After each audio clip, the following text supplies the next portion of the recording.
Racquel and I are on LinkedIn 24/7 now. It's a really great place to be. LinkedIn Yeah. Ho. I'm a LinkedIn ho. I'm a self-proclaimed LinkedIn ho. Please don't write that on LinkedIn.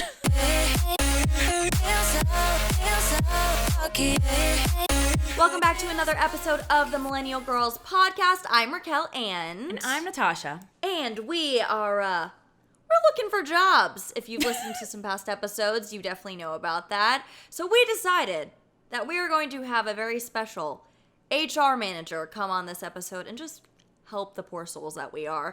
But before we get into that, make sure to like and subscribe, of course, on YouTube, on Spotify, and leave us a 5-star review on Apple Podcasts because it really does help us. But if you're new here, hi, welcome. Welcome. We're fun. We are the Millennial Girls, and we've been around since last April, so if you've been around since then with us, thank you very much. But we talk about, I don't know, all sorts of millennial things, right, Natasha? From mental health to what music to listen to how to get a job, to therapy.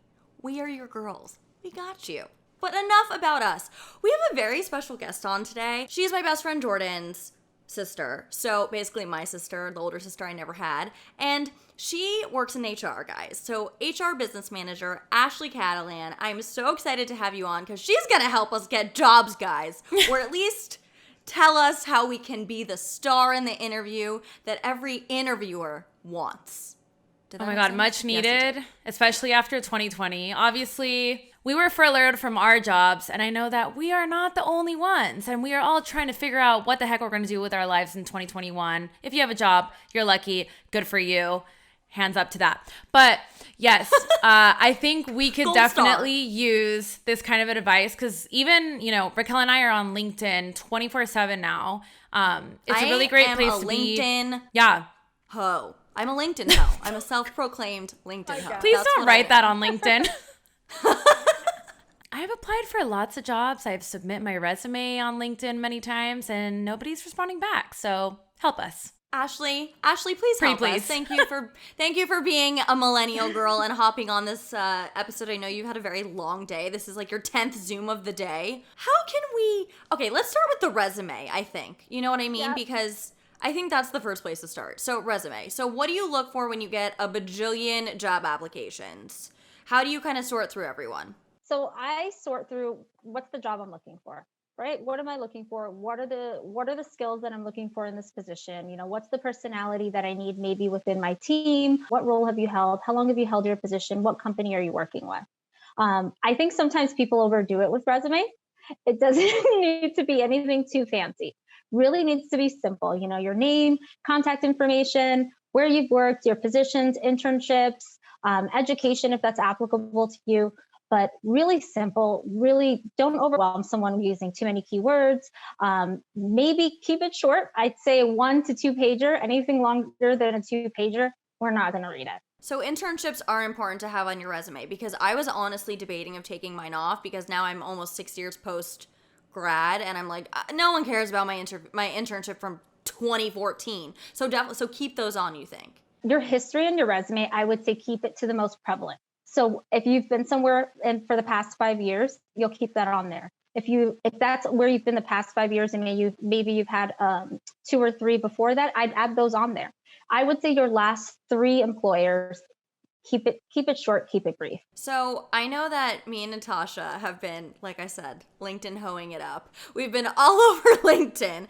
I literally have so many different job alerts set. Like it's not normal. And now to the point where I get excited. I'm like, ooh, a new job alert, or look who added me, or look who accepted my, back in the day when Facebook was first a thing and you were excited when someone accepted your friend request. That's how I am now with LinkedIn. I'm like, ooh, look at who added me back. This means something, right? Overthinking everything and getting very excited because 2021, this is all that's making my life happy. It's fine. But what should we actually...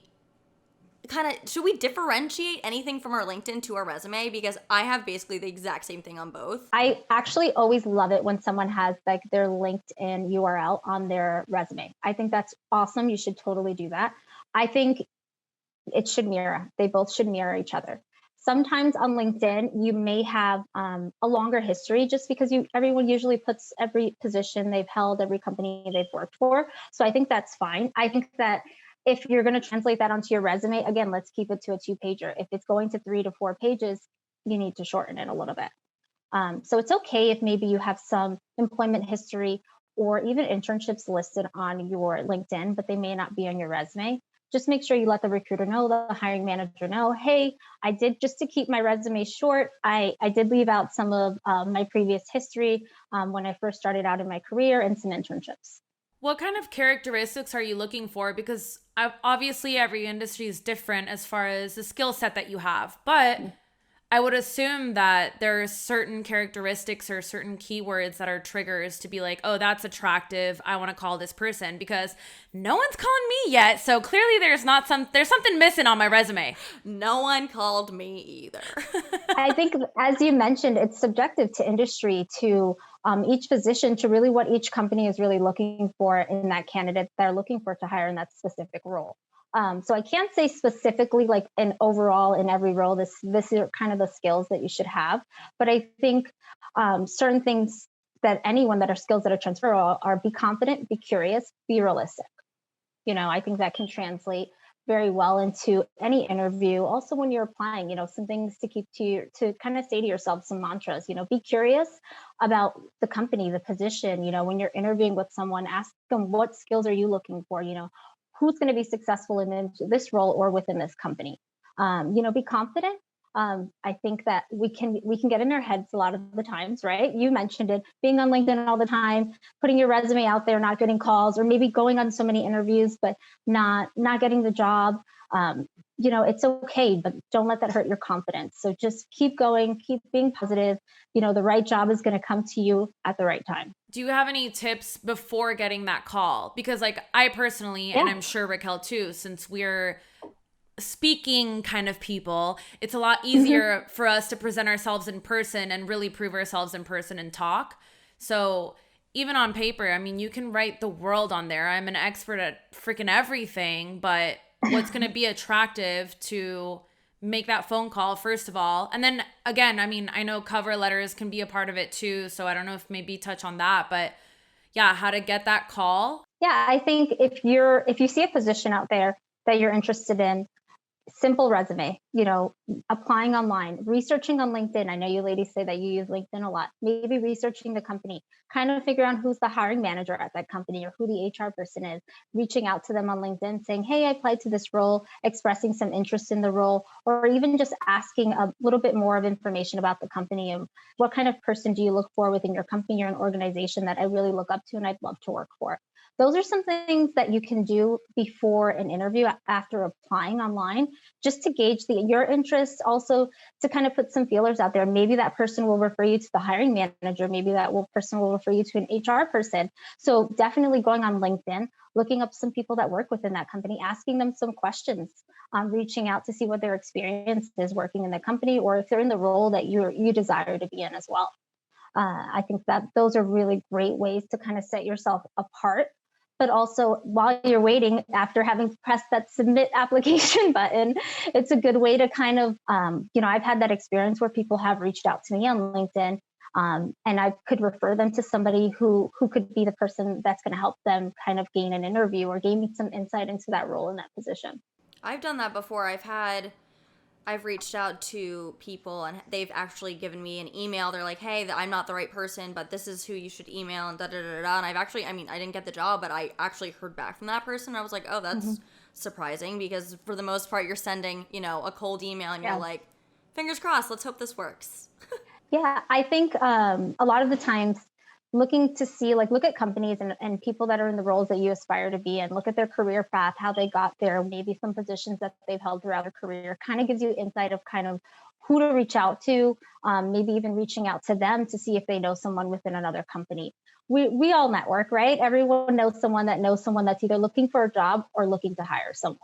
My next question would be, aside from just the resumes and the interviews, is there anything that you would say would be like a total no-no in an interview?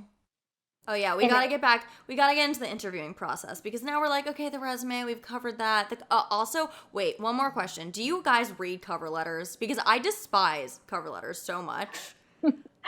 I'll tell you, I do read them because I think they're few and far between. I'll say that. So when someone does send a cover letter, I'm always interested in reading about it because usually you'll gain insight to that person and you know that they've put work into that cover letter and they've really thought about it. I always read it. Any cover letter. If you send it to me, I will read it just because I know it takes a lot of work and thought process to putting into it. But it's not necessary. I will say it's not necessary, but it will make you stand out. Okay, fine. But short and sweet. I mean, it's a little like it's a mini story about who you are introducing yourself. You know, you don't want to reveal too much, give too much information, but make it short and sweet. Nothing too long. Okay, I will do it. I will do them then. All right. So cover letters, do it, guys. That's basically, even though we all hate them, we have to do it. It's fine. And do it. I do mine on Canva. I've been getting exciting now. I'm like, okay, throw it on a pink background, make it look a little pizzazzy. Here we go. Not necessary, but it could make you stand out. So, I mean, if you're going to put too much thought or if it's too tedious, you know, you don't have to. That's my thought process. We get the honest truth. That's why I wanted Ashley on this episode, guys. All right, so let's say we've got the call from you. We want to do an interview. We're all excited, obviously, via Zoom now because that's how we're doing things here in 2021 and 2020. Okay, I'm sure you've had some wild interviews and you've had some WTF moments. So what are some things that you should not do? Let's start with, if you have a Zoom interview, maybe what you should prepare for a Zoom interview, right? Before. Some things I would give, some 101 tips are make sure you're in a quiet place. Make sure that you have internet Wi-Fi connection. Make sure that your background is something professional, you know, whether it's a plain background, you can put a picture up. Zoom is amazing. You have those options. Somewhere where well lit as well. I think those are kind of the 101, I would say. Test your Zoom before the interview. Make sure it's working properly. It could have worked maybe an hour ago, and you know, by the time of the interview, something happens with our internet. The only reason I say this because I've had interviews maybe where the connection, the sound doesn't work. I can't see them. Some things aren't functioning properly, and it takes away from the time that I could spend getting to know that person. Getting to learn about their experience, why they're interested in the brand. So just to maximize the time that you have with this person in that FaceTime, just those are some 101 tips before the interview. Research, you know, LinkedIn, if you know who you're meeting with, go on LinkedIn, review their profiles, ask questions, you know, ask the interviewer about their experience, their journey with the company culture. I think that those are all important questions to ask. It's part of being curious. You know, this is a company that you're applying for, that you want to work with, and something's drawn you to this company. So you have this person in front of you. Maximize the time to get to know them and get to know the company a little bit more. I'm really bad with the question that's always the last question. It's, do you have any questions? And I'm always like, no, I don't. And then I think of 1,000 after. So I don't know why every time that question always catches me off guard, and I know they're going to ask it. Is that weird? Like, do you find it strange when the person doesn't have any questions and then you're like, I know they do, but they're going to 10 minutes later be like, crap, I didn't ask. At the end of an interview, I always expect someone to have questions. And as I mentioned, you know, if we're interviewing, you've applied to the job, you're interested in the brand, you're interested in the company, right? So unless you know somebody within the company, I don't really know if you understand kind of the company culture. So I always find it a little strange when no one asks questions. But I think asking questions is really important. It's going to leave the interviewer knowing that, one, you're interested in the company, you're really interested in the brand. Some questions that I like when people ask, I can kind of give you some insight. Yes, please help us. Yeah. So, you know, always asking, what is that company culture like? What's their experience and what's their journey been like with the brand? If there's someone that's in a leadership role and you're aspiring to really be in that role in the long term, short term, what's their experience? What's that journey been like for them? What are some challenges and some successes that they've had? as much as we're interviewing, we're interviewing you, you're interviewing us. So it's really a two-way street. I like it when it's more of a conversation, I think, and it flows when I interview with some candidates. Some other questions I would say to ask are about the role. What is this role? What does a typical day in this role look like? Yeah. And like I asked all these questions at my last interview and I didn't get hired. So I'm bummed. I was the curious person. I asked this stuff. I was like, I didn't specifically say what's the company culture, but I mean, even before, she had gotten stuck in the elevator before she came to the interview, so she was late. So I started talking to other people that were working there and already getting a feel for the place. And awesome. Yeah, and then before she came in, I spoke to those people. We spoke together, and then I just kind of asked her, like, what's your expectation of me?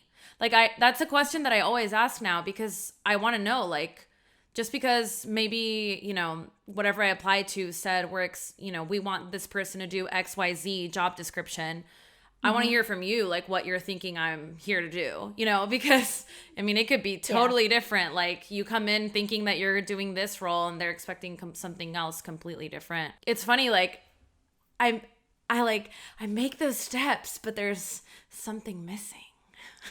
But, it's all about timing. I'm really a firm believer. It's all about timing. It's all about the right role for you. The position that you may really want may not be the right position for you, and there's something else better, something else that's more a fit for you where you're going to thrive and be excited every day.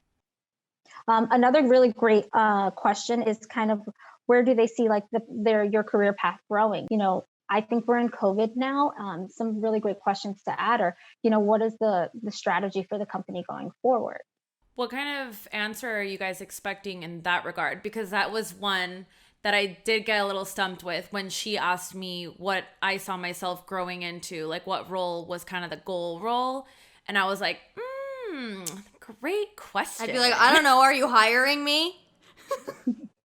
I think a genuine answer, an honest answer. At the end of the day, we all have career aspirations. We all aspire to be somewhere, right? We may not be there tomorrow, but what is the long-term goal? If you want to be a television news anchor, right? We'll say that, right? You want to be on, example, let's say E-News. What are the steps that, you want to take to get there, right? So you have kind of your trajectory and how you could see that growth. So I think that as long as you're being honest, you're being genuine, but also being realistic. Some things aren't going to always happen tomorrow. Do you think it's overly confident to respond that question by saying, I want to be in your role? Ooh, get them. That's an interesting response. I've heard that response quite often. And I've actually, so I would say, I don't think it's not a bad answer, but I would say if you want to be in, example, let's say your role being, it could be anything. What exactly are you asking questions about what that role entails? Do you fully understand like what that person does on a day-to-day basis? So I would say if you want to be in someone's role, making sure you really understand and know what it takes to walk in those shoes on a day-to-day basis. Okay. Yeah. No, that's great advice because even in that situation, the last interview that I was in, part of me, I was kind of thinking that response, but I felt extremely rude saying that because again, I feel like it's just, I don't know what's really behind that because just because you have this title or this job description can mean a bajillion different things depending on you and the company that you work for. But it was just something that crossed my mind. So I was curious to see your response to that. So of course, every company wants their employees to care and be passionate about their company. But there are a lot of us that are looking for jobs to make money. And I'm just curious, even, knowing that people need to make an income to pay bills. I mean, how do you manage interview at that point? Because it's not always from the passion and my goals. It's, I need a paycheck. I think we're in a world right now where that's very much evident, right? I think, so again, it's really what is that person looking for? The position and the company that you're interviewing for. Maybe they are looking for someone that can come in, adapt quickly, and kind of be in and out. But is it a company that's looking for someone that wants to grow long-term, that's passionate about the position? I think, again, it really just depends on where you're applying, and what position you're applying for and what is the need that that company has at that time. I don't encourage anyone to just apply to any position. So if you're applying at one company and you're applying for 5 different positions and there's 5 totally different positions, yes, it's going to get you noticed, but it definitely is. Ashley's going to be like, what the hell are you doing? It's going to get you noticed, but it's going to confuse the interviewer or the person, the hiring manager, because it's going to be, okay, well, they applied to this, and this. So what are they looking for? Because their resume tells me one thing, but they're applying to all of these jobs. I'm a little lost now. And that happens, it does happen. And I get sometimes that, especially now in the climate that we're in 2020 from 2021. Do you think it's inappropriate to ask what your pay is in the first interview? I don't think it's inappropriate, but I will say there are some closing questions, right? We talked about kind of what at the end of an interview, do you have any questions?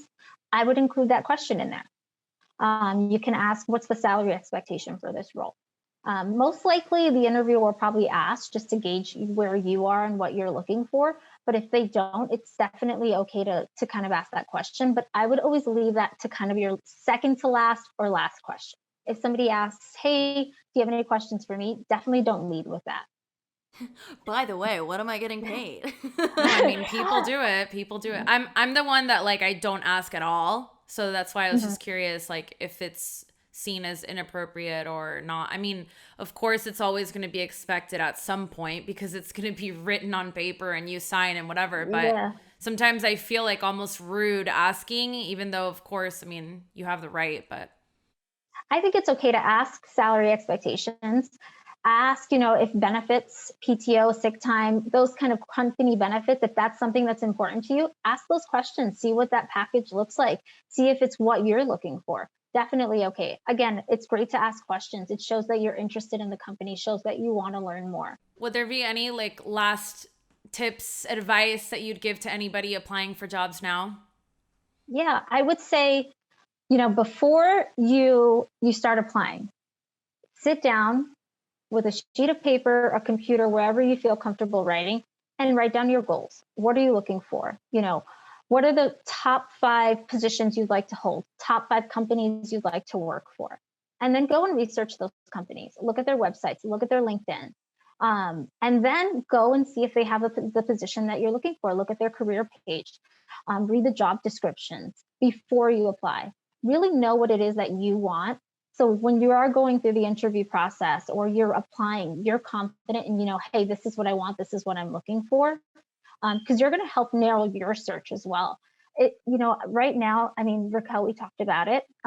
It's a full-time job looking for a job sometimes. If you've been unemployed anywhere from 6 months to a year, 2 days to 3 days, a week to 2 weeks, it's a full-time job. That's top of mind for you all the time. So really sit down and think about, what is it that I really want from my next job and for myself? And where do I see myself wanting to grow? Where am I going to be challenged? Think about your past experiences. Think about your successes, challenges, your strengths, your opportunities. I think those are important things to know. Know what your strengths are. Know what you can bring to the table, because the interviewer is not going to know that. They're going to wait for you to share. Maybe you're going to share something that they're going to say, aha, that's what I need, and I couldn't pinpoint it. Knowing your opportunities, skills that you want to develop. We're not perfect, right? We all have things we need to work on.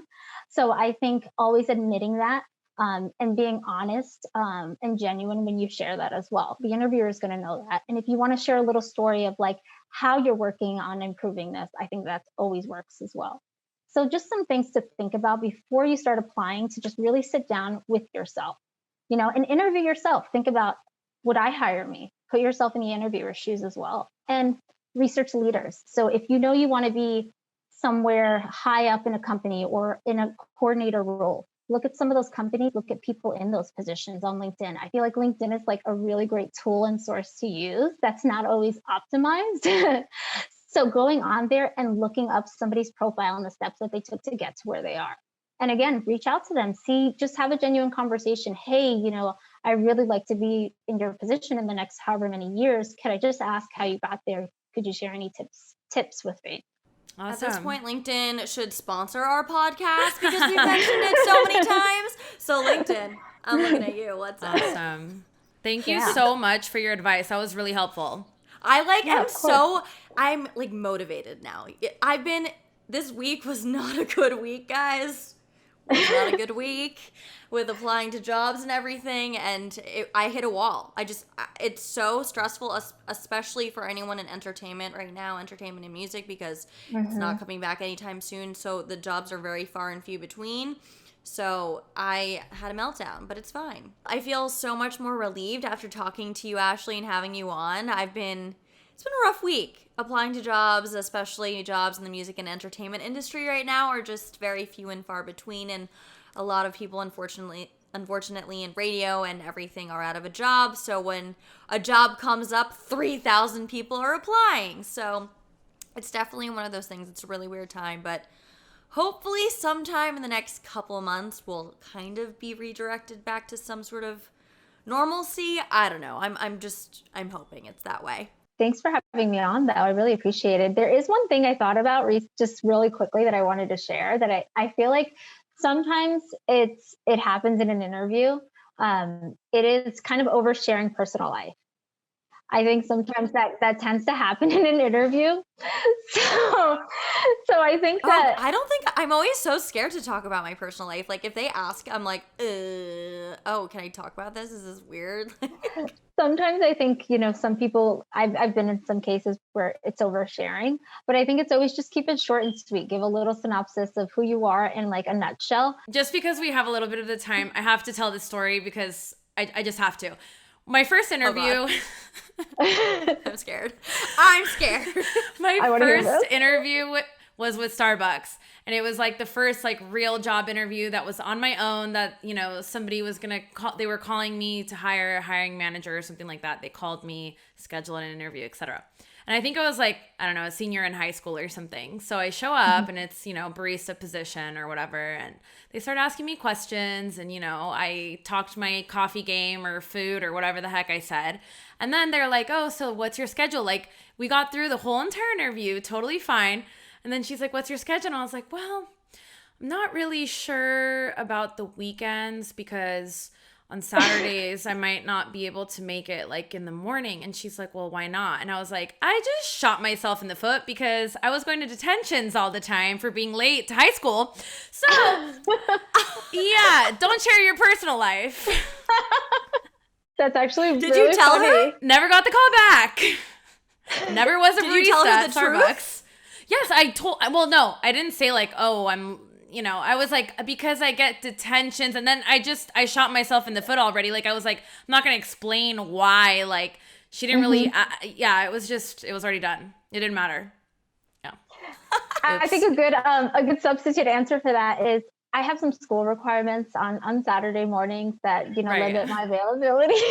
Group project or something. I was like, I didn't know how to lie. So I was I was being so honest, too honest. And I was like, oops, well, oh well. You should have said like SAT prep. It's fine. I was not a liar. Now I've learned to lie a little bit, okay? That's actually a really great story. But look at that. You have like kind of something now stuck in the back of your mind. Like that's a great example. So like that's a really, really great example. I'm sure a lot of the teenagers today are probably like, that moron. She should have just made something up, but it's okay. It's all good. You totally brought me back to my first interview right now. That's really funny. Oh my God, same. I'm thinking about mine at Abercrombie, Ashley. Oh my gosh, really? Oh my gosh. Yes, because Abercrombie did group. Yes. Weird group interviews. Those were awkward. And I remember I came that. in, okay, first of all, Ashley has known me since I worked at Abercrombie since I was 18. And I remember I was wearing head to toe full Abercrombie, obviously. Yes.